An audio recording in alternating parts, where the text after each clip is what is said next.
listening to the Wednesday in the Word podcast. I'm Chrisan Murata. Today we'll be looking at Jeremiah chapter 17, verses 19 through 27. This is the sixth talk in our series on the book of Jeremiah. For links to everything mentioned in the talk and an outline, you can follow along with the lecture notes, which you can find at wednesdayintheword.com/Jeremiah6. Thanks so much for listening. So did everybody have a nice relaxing weekend? Crossed everything off your to-do list, got caught up on all your projects, and spent time with your family and friends, right? Because you had 2 days off. Does anybody even remember what it feels like to be rested and relaxed? And if you do you feel guilty about it? So I suspect most of you found this lesson on the Sabbath challenging. I also suspect many of you are convinced that stopping and unplugging from life and resting is something we need, and that there's something wrong with living these completely frazzled lives, but we don't know what to do about it. We don't know how to change. Being addicted to activity quickly becomes overwhelming, and we don't know how to slow down. And I suspect many of you are convinced that Sabbath still means something today, but we have no idea what it is. So you take the Bible seriously, you want to follow and obey God, but in this particular case, I find most people have no idea how to begin. What do we do or what do we not do? Maybe we're doing something, but what we're doing looks different than what someone else is doing, and we look around and we go, I don't know. Well, we're not alone in seeking to understand the Sabbath. There's an app for that. I discovered a Jewish group. They formed a nonprofit organization they call Reboot, and this is from their website. As long as there have been work weeks, there have been sighs of relief on Friday evening. Think of Friday night as a time to press pause, and the Friday app for the iPhone as a very shiny pause button. Each Friday, just before sunset, get a reminder from the Friday app that it's time to slow down. Read short stories and questions to light a few sparks and stoke some conversations, and sunset your phone into blissful twilight to help you unplug. So there you go. There's an app for that. So is that what Sabbath's about? Is it about unplugging? Why would God command it, and how do we do it? And how do we justify resting when there's so much work to be done? Well, that's the question we're going to talk about today. Does it really matter if I take a break? And we're going to look at Jeremiah 17, 19 through 27. And I'm going to warn you right up front, I am not going to answer all your questions. But at the end of the day, you're still going to go, but wait, what about this and that? And granted, I'm not going to answer them all. I do have a series of 4 talks on the Sabbath on my website where I explore the whys and hows of Sabbath in more detail and look at a lot more passages. And I'll put a link to that in the lecture notes if you want to explore them. But I have to warn you, those 4 talks won't answer all your questions either, because I don't have all the answers. I've been studying Sabbath a lot for the last few years, and my understanding has grown a lot, but it's still evolving. So hopefully we're going to lay the groundwork, and I give you a foundation to kind of move forward. But sorry, I won't answer all your questions. All right, so just to review, as always, remember where we are, where the book of Jeremiah comes in history. Jeremiah is a prophet to the southern kingdom of Judah. This is after the divided kingdom and Israel has already been taken into exile.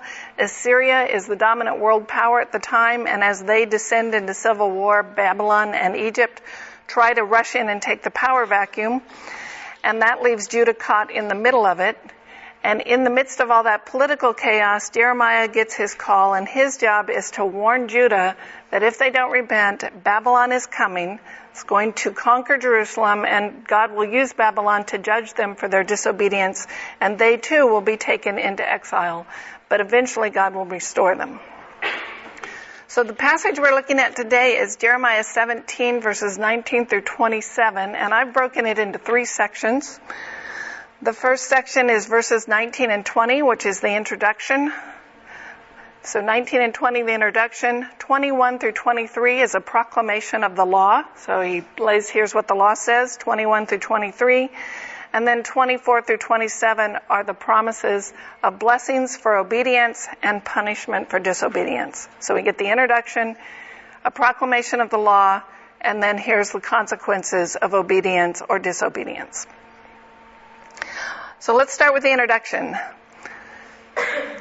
Thus the Lord said to me, go stand in the public gate through which the kings of Judah come in and go out, as well as in all the gates of Jerusalem, and say to them, listen to the word of the Lord, kings of Judah, and all the inhabitants of Jerusalem who come in through the gates. So the Lord tells Jeremiah, go stand in the public gate to deliver this message, and we immediately should ask, which gate? What is the gate through which the kings of Judah come and go? Because often the geographical setting or the location is important. So the short answer is we don't know which gate this is, although most people think it's the Benjamin gate. It is only identified as the gate through which the kings of Judah come and go, but in Jeremiah 38:7, it says the king was sitting in the Benjamin gate, which was a gate to the north that led out to the territory of Benjamin. So we think, well, if that's the gate where the king was sitting, this must be the gate where the kings come and go. Okay, so while geography and location are frequently important, in this case, I don't think it is. I don't think it matters much which gate, because he goes on to say, as well as in all the gates of Jerusalem. So Jeremiah was to go from gate to gate to repeat this message. So I don't think the particular one he starts with is that significant, except maybe the kings were to hear it first and then move on to all the people. The point seems to be everybody needs to hear this. This is to be delivered to the public at large, because he specifies all of Judah, all the inhabitants of Jerusalem, and everybody who's coming and going through the gates. So Jeremiah goes, he stands in the gates, people are walking around doing their business, and he stands there and he says, listen, this is what the Lord has to say to you. So let's look at his, where he proclaims the law. This is 21 through 23. Thus says the Lord, take care for the sake of your lives, and do not bear a burden on the Sabbath day, or bring it in by the gates of Jerusalem. And do not carry a burden out of your houses on the Sabbath, or do any work, but keep the Sabbath day holy, as I commanded your fathers. Yet they did not listen or incline their ear, but stiffened their neck, that they might not hear and receive instruction. So he interrupts their day with this call, and the first thing he says is take care for the sake of your lives, or as you value your life. In other words, if you want to continue living, stop and hear this. Well, that ought to grab your attention. I mean, here you've got a priest of Yahweh. He's from the line of Aaron. He's a known prophet.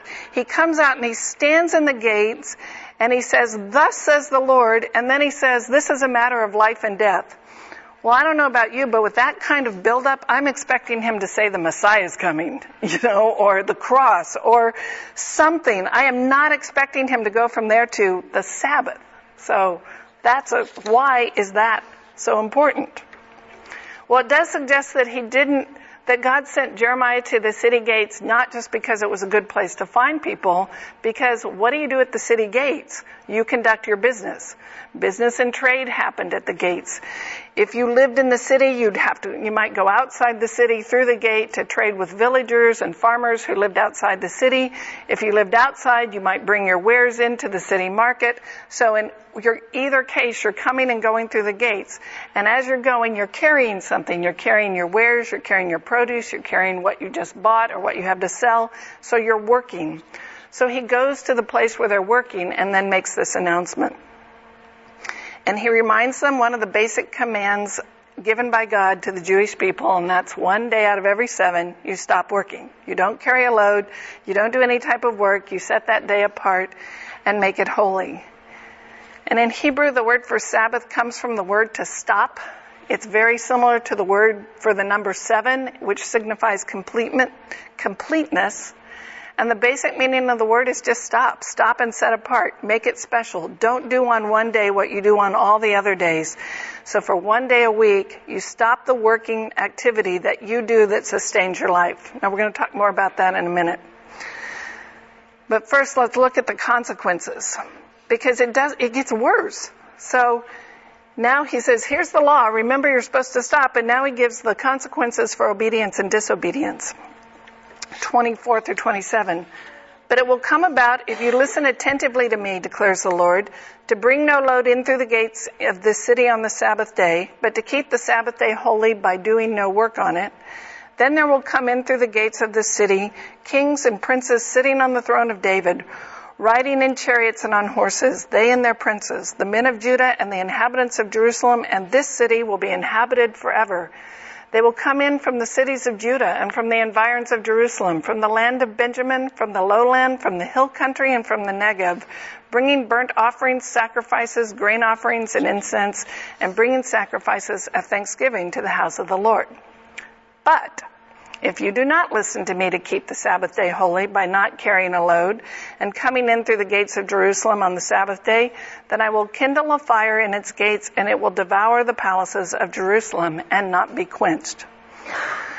So basically what he says here is keeping the Sabbath. If you start keeping the Sabbath again, you will continue to experience the covenant blessings. Ignore the Sabbath, and you're going to be exiled. So 3 concepts in these verses stand for the blessings of the covenant: the throne of David, the temple, and the city of Jerusalem.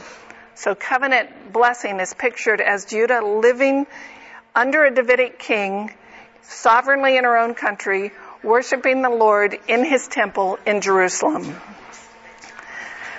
And not only will the inhabitants of Jerusalem experience this blessing, people would come from all over the land and the territory around. So you've got Benjamin to the north, the foothills to the west, the Negev to the south. So they're going to come from everywhere. So it's not just the inhabitants of Jerusalem who will be blessed, the whole nation will be blessed. So the throne of David, the temple, and the city of Jerusalem are the basic symbols of national and religious life for them. They would enjoy these covenant blessings, the throne, so Judah under a Davidic king in Jerusalem, worshiping at the temple there. They enjoy those covenant blessings by being loyal to the covenant. The consequences of disobedience then is pictured as this unquenchable fire that will consume the temple, the throne, and the city. So breaking the covenant, as evidenced by breaking the Sabbath, is going to lead to the loss of those blessings. Now we know that they did go into exile, and we learn a little bit more about this from 2 Chronicles, because in addition to one day out of every 7 being a Sabbath, God said that 1 year out of every 7 years, the land was supposed to enjoy a Sabbath and not be farmed. Now to our knowledge, Israel never did that. As far as we know, there's no record that they ever kept that year. So in the exile, the Lord said, well, you didn't get the land of rest, so you're going into exile for 70 years to make up for the 70 Sabbath years that you missed while you were living in the land. And that's essentially what he says in 2 Chronicles. This is chapter 36, verses 19 to 21. So he's speaking of the Babylonians when they came and leveled Jerusalem. And he says, and they burned the house of God and broke down the wall of Jerusalem and burned all its palaces with fire and destroyed all its precious vessels. He took into exile in Babylon those who had escaped from the sword, and they became servants to him and to his sons until the establishment of the kingdom of Persia. And then verse 21, to fulfill the word of the Lord by the mouth of Jeremiah, until the land had enjoyed its Sabbath. All the days that it lay desolate, it kept Sabbath to fulfill 70 years. So God tells his people to rest as a way to keep the covenant and to remember him. They don't rest, so he gives the land its rest. He says, rest to remember me, and they don't, so they go into exile where they, in a sense, have to rest. Okay, so the gist of this passage is pretty straightforward. Jeremiah starts by saying, if you honor the Sabbath, if you're loyal to the covenant, if you keep the Sabbath holy, then life will be pretty good. You'll be my people in my land worshiping at my temple. And then Jeremiah shocks us by saying, if you forget the Sabbath, and the consequences are going to be drastic. So if you don't stop carrying loads through the gates on the 1 day a week you're not supposed to, I'm going to take the gates away altogether. And if you disobey him by walking through the gates working, he's going to burn them up with an unquenchable fire. Now that ought to seem surprising, because this is the worst national disaster up to that point. And now Jeremiah's telling us it's because of the Sabbath. So the reason why Jerusalem, the holy city of God's people, is destroyed, why they're taken into exile from the land that was promised them, why they're put back into slavery in a foreign lands, is because they didn't take a break. I mean, really? Doesn't that seem harsh? It's like, After all, look at history. God's people did a lot of stuff wrong in the 400 years leading up to this. I mean, have you ever read the book of Judges? or the book of Kings even, they engaged in some pretty bad deviant behavior, sexual behavior. They oppressed the poor. They hit some really low lows under kings. And of course, the end of the book of Judges, there's a civil war which nearly wipes out the tribe of Benjamin. So we have all this history, and now God says, because you didn't keep the Sabbath, they're going into exile. And my first thought is, really? Now, it is true that other places in Scripture link the exile to the just general sinfulness and rebelliousness of the people, but this passage is linking it to their failure to keep the Sabbath.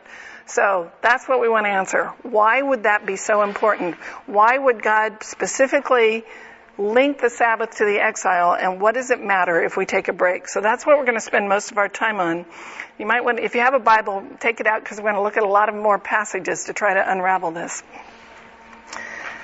So in an agrarian culture where taking care of the land and living off the land is what everyone does, resting for one day out of 7 makes no business sense. Because if you're a farmer, there's always work to be done. You know, the cows still need to be milked, the chickens still need to be fed, and yet God's people were instructed to take off one day a week. Every other culture around them did everything they could to work every minute of every day to control their environment. So they worked hard to make the land fruitful. They carved statues and idols and prayed to them, asking for rain and asking for a good harvest, and they sacrificed valuable things to make their gods happy, and they never took a day off. But Israel was supposed to be different.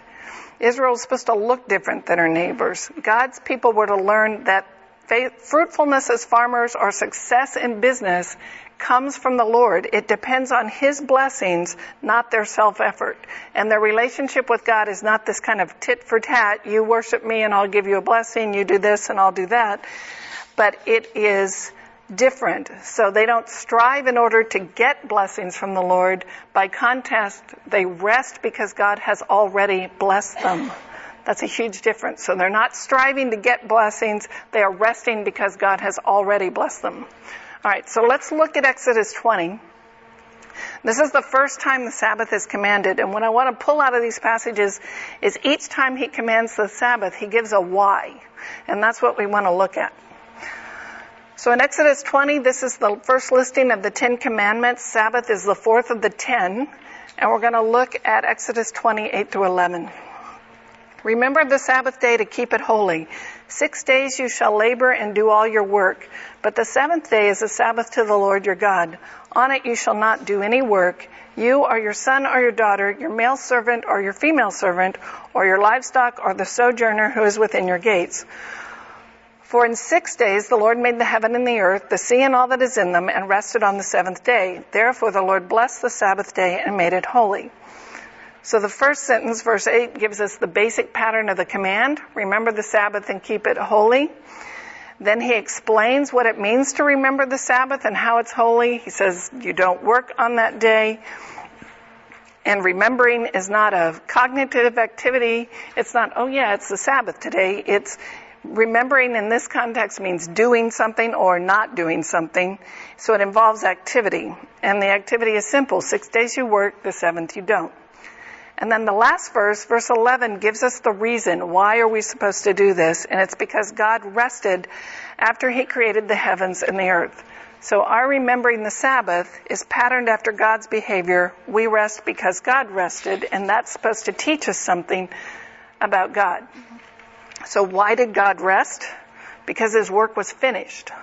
He rested because He was done. He didn't rest because He was tired. He didn't rest because, He needed a little mini vacation after that creation stuff. It just wore Him out.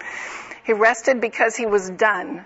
And why do we rest? Then we rest to remember that God's work is done. His work in creation, including creating us, is done. So we rest to remember that God created us and His work is done. Now, we talked about this when we looked at chapter 1. Remember when we talked about calling and we talked about how we think that we need to find ourselves and we need to create ourselves, and that we talked about how we think we need to find ourselves and determine the shape of our lives, but in reality, God has created us. Sabbath is a reminder of that truth. It's isn't about creating myself. It's not about getting where I want to be and making myself the best person ever, or like a power nap so I can recharge for the rest of the week. It's to remind me God created me, He has a plan, He's in control, and He's going to bring it about. So the first reason behind Sabbath in the Bible is that God's work in creating us is finished.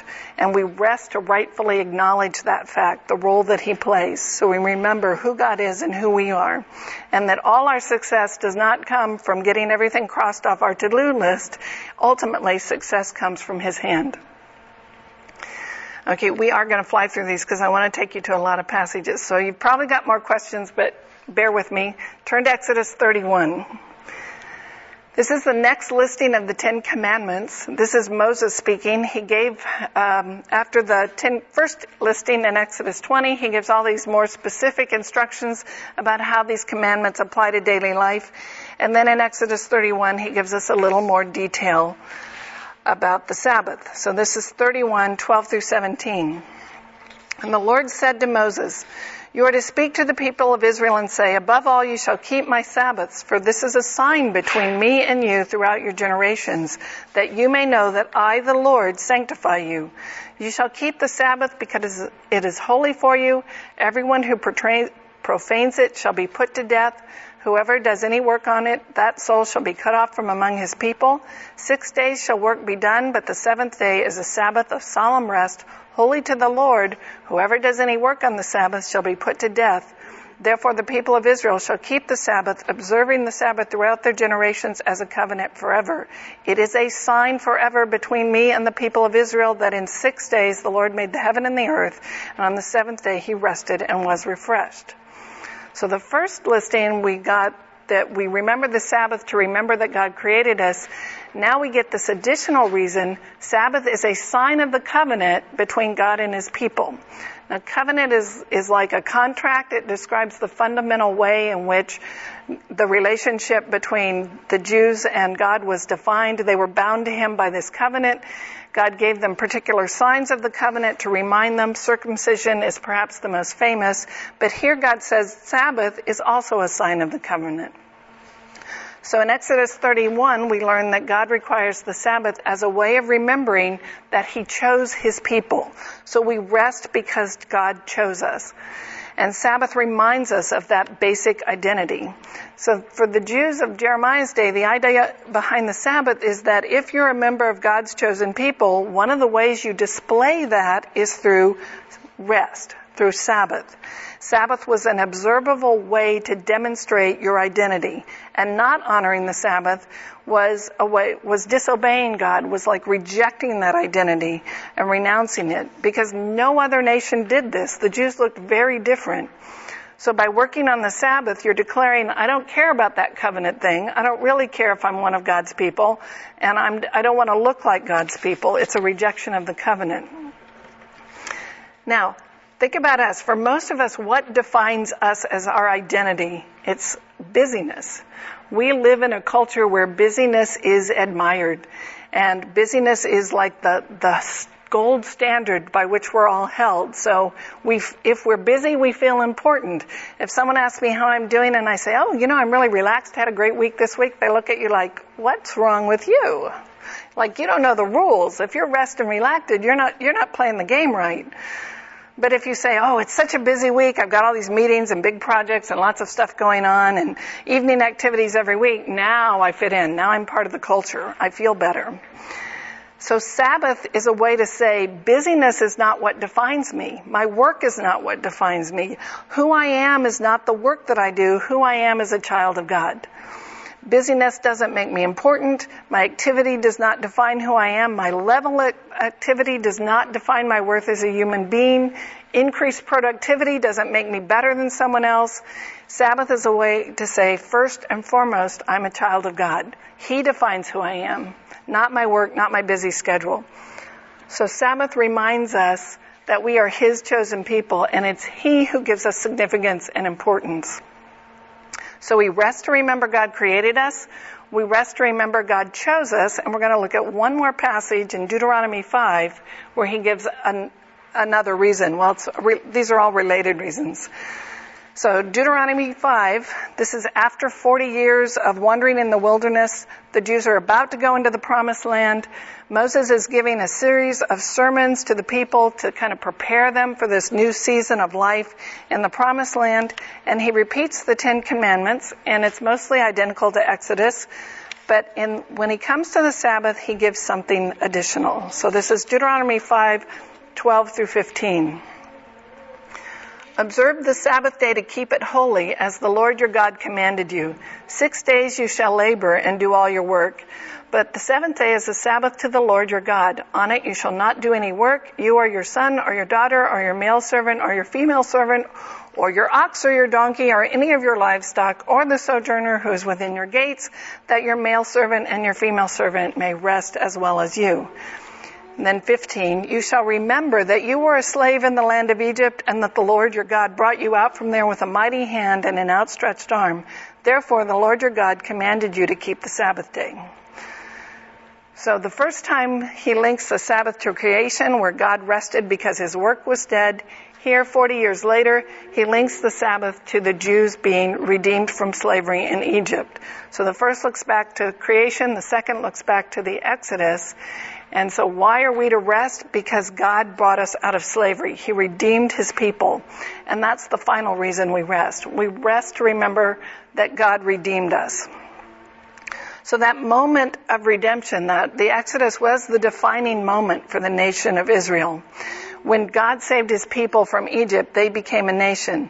And that's the event they look back on to define their national identity. So if the religion of Judaism was born when God called Abraham out of Ur, the nation of Israel was born when God redeemed them out of slavery in Egypt. And Sabbath is reminding them that he created them as a nation, he rescued them and redeemed them. So think about our own national identity. In our country, we celebrate July 4th as a way of remembering the defining moment of when we became a nation. So in 1776, on the 4th of July, a group of men signed the Declaration of Independence, saying that they were no longer going to be subjects of the King of England, and we were establishing a new nation, and we celebrate Independence Day. Well, you could say the Jews were not all that different. They were subjects of a foreign king who had conquered them, and they desired their independence, and they became a new nation. But where we declared our independence, they were rescued by God. So we created our nation in a sense, God created their nation. So what we would call Independence Day, they could call Dependence Day, because it was about remembering God was the one who redeemed them. It was their dependence on God. So Sabbath is about remembering that we are dependent on God. And that's something I think a lot of us find hard to do. We want to turn the Sabbath into something we use for our own empowerment, to make us more efficient or more productive, or to take a nap so that we can be more productive on Monday. So we rest to work harder, or rest to empower me. And that's all from a perspective of self-sufficiency. I kind of want to make it on my own and be prepared and be ready and do all that I can do. Well, resting is an acknowledgement, I can't do it alone. If I'm going to get anywhere in this world, it's because God is going to bless me. So self-sufficiency is this thing we're addicted to, but that's an empty promise. And Sabbath is a practical way to remember that. So we stop working to remember our dependence on God. Okay, so this is the why of the Sabbath. When we look back and see when God commands it, he tells us why. He says it's a reminder for you. It's a reminder that God created you, God chose you, and God redeemed you. And all of that is about remembering your dependence on God. So for Jeremiah's contemporaries, breaking the Sabbath is breaking that covenant. It's a question of rebellion. It's a sign that they aren't dependent on God. They don't remember him. They've forgotten his ways. They've forgotten that he's the one who gives them success. And so it's as a sign of the covenant, when they break it, they're rebelling against the covenant. It's refusing to acknowledge who God is and who they are. So that's why the exile is an appropriate punishment, because for the people of Jeremiah's day, they've abandoned their God, and part of the evidence of that rebellion is they no longer keep the Sabbath. Okay, so now the question, I'm sure you're all like on the edge of your seats, so what about today? Does God still require a Sabbath rest for us modern, post-New Testament Christians in the same way he required the people of the Old Testament? Okay, again, I'm not going to answer all your questions. Sorry. I'm going to try to get you pointed in the right direction. And I will say my personal belief at this time, and I reserve the right to change that as I learn more. But my belief, I'm not speaking for the church, I'm not speaking for the denomination, so this is just me, my worthless opinion, is that God does not require us to observe a 24-hour period where we stop working. So my understanding at this point is I don't think we need to come up with rules about what defines work and then make sure we apply those rules for an entire 24-hour period every week. Instead, I think Sabbath is an attitude. It ought to be the basic attitude of our hearts and minds. We ought to live every day as if God created us, God chose us, and God redeemed us. And ultimately, when it comes to Sabbath, I think the state of our heart is more important than the activity of our hands. However, and this is a big however, I do think that God requires us to live our lives in dependence on Him, and we ought to follow a lifestyle that builds that dependence in. So that requires us and encourages us to remember who God is. And Sabbath is a great way to do that. We can get so busy and so caught up with our activities that it's very, very easy to forget God created us, God redeemed us, God chose us, His work is done, is complete, He's going to bring it about, and we do not have to be anxious and frantic. Now, many people I love and respect take a different view and say Sabbath is one of the 10 Commandments, and since the other 9 are still in effect, Sabbath is in effect too. And there is some merit in that argument. I debated a long time about going into Hebrews 4, and I've just decided there's not enough time, but my understanding based on Hebrews 4 is that Sabbath is a shadow of a coming reality.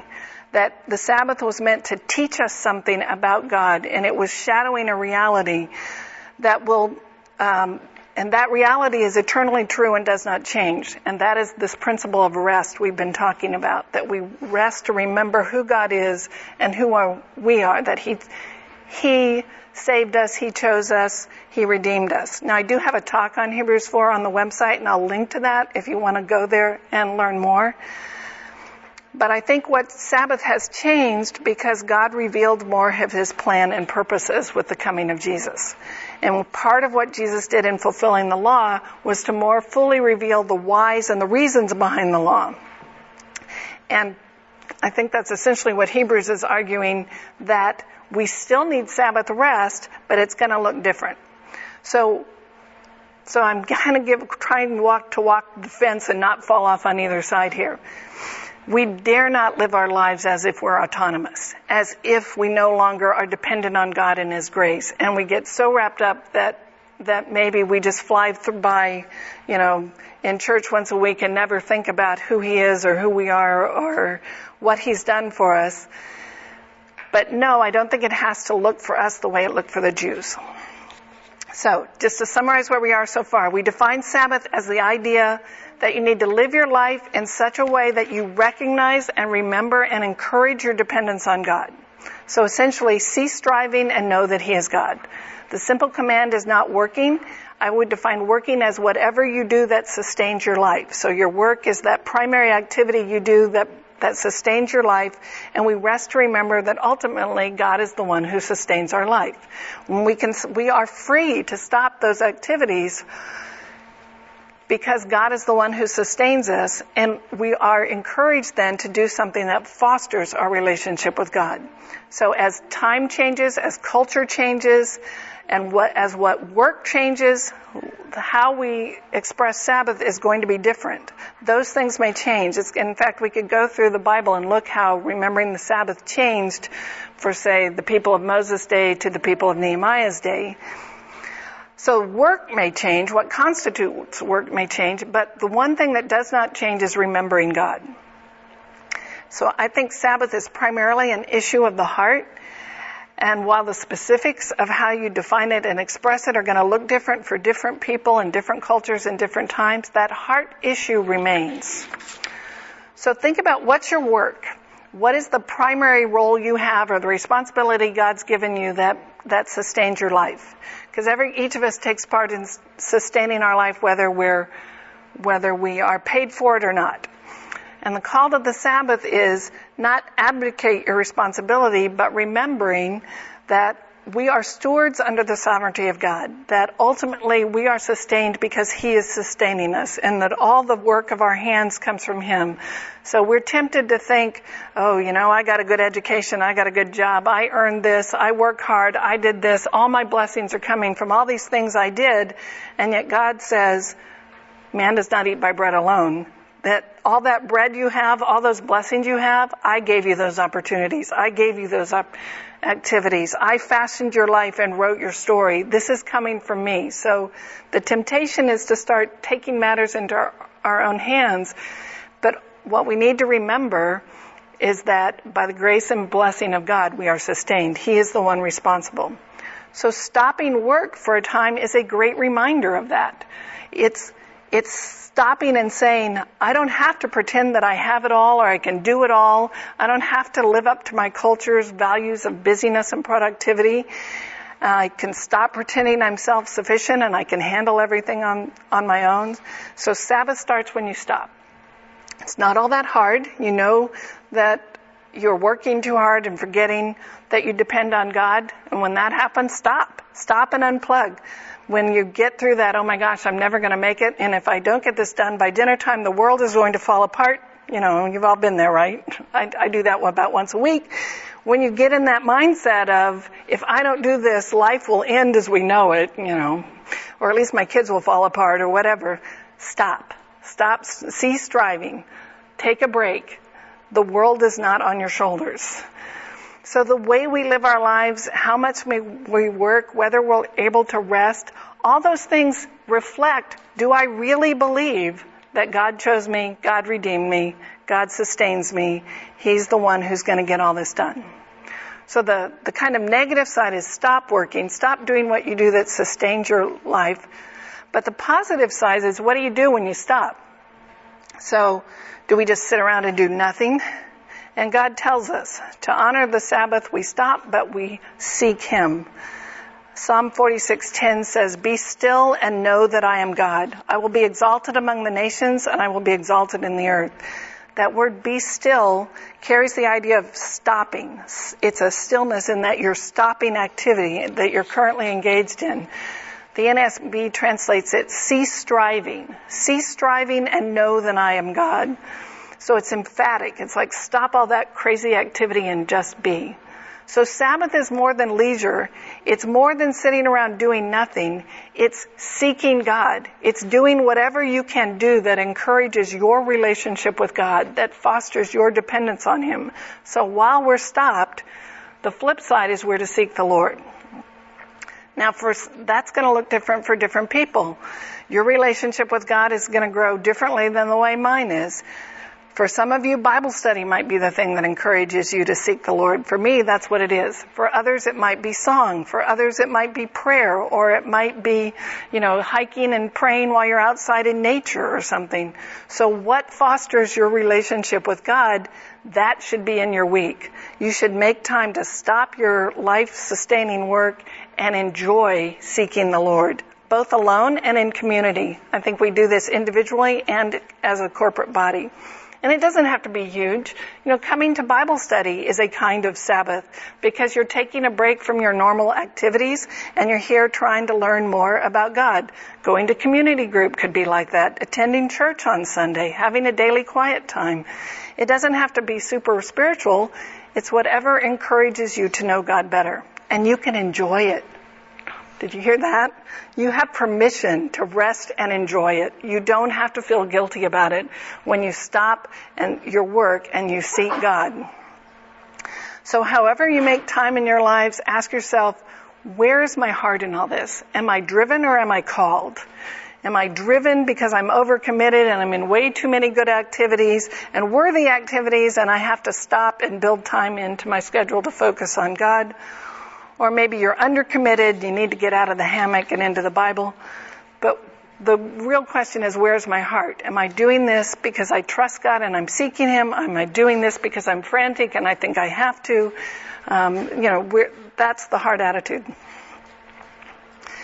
One of Martin Luther's closest friends was a man named Philip Melanchthon, and there's a story that one day Melanchthon said to Luther, "This day you and I will discuss the governance of the universe." And Luther replied, "This day you and I will go fishing and leave the governance of the universe to God." I've always liked that. So what does it look like for you to leave the governance of the universe to God? And I know you're all smiling, but we do that. We all, especially as women, we think we have to do it all. So think about, what does it look like for you to leave the governance of the universe to God? What do you do that helps you relate to God and know Him better? Do that. That's your Sabbath rest. But you're resting to remember God. You're resting to relate to Him. So the people of Jeremiah's day, they had stopped resting because they stopped caring about who God is and what He'd done for them. They had rejected the covenant. And neglecting the Sabbath was symptomatic of their rejection of the covenant as a whole. And that is a life or death matter. So our question was, what does it matter if I take a break? Well, it matters why you can't take a break. That's, I think, really the most short answer of that. It matters where your heart is. And if you can't take a break because you're too stressed to trust that God sustains you, then that's a problem. It matters who you're trusting for the success and failure of your life. It matters where you're seeking your identity, where you're seeking life and blessing. And how you treat the Sabbath may be a symptom of a deeper problem. So it may mean that you've forgotten who created you, chose you, and redeemed you. And that's when you want to stop and remember and do whatever it is that encourages you to remember. All right, let's pray. Father, this is a hard lesson, and we just confess that we're busy people. We're anxious and productive people. It's hard for us to stop and rest and trust you. And I just pray that you would give us the wisdom to know how to apply this in our lives, how it should look going forward, and to encourage each other rather than judge each other in this. And just pray that you would, as you have promised to do, write the law in our hearts to make us people who are wise and mature, who love you more, who trust you more, and who can begin to live the way you would have us live. And we ask all this in Jesus' name. Amen.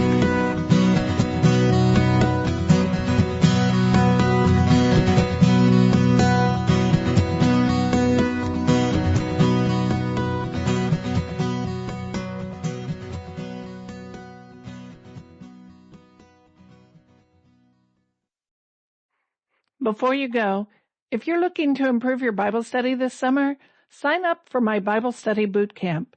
It's a free 7-day email course you can work through at the beach, on a road trip, or from your back porch. Each day, one short lesson shows up in your inbox and walks you through a simple method for studying any passage of Scripture yourself. 7 days, and you'll have a skill you can use for the rest of your life. Sign up for free at wednesdayintheword.com/bootcamp or click the link below this podcast. Thanks for listening.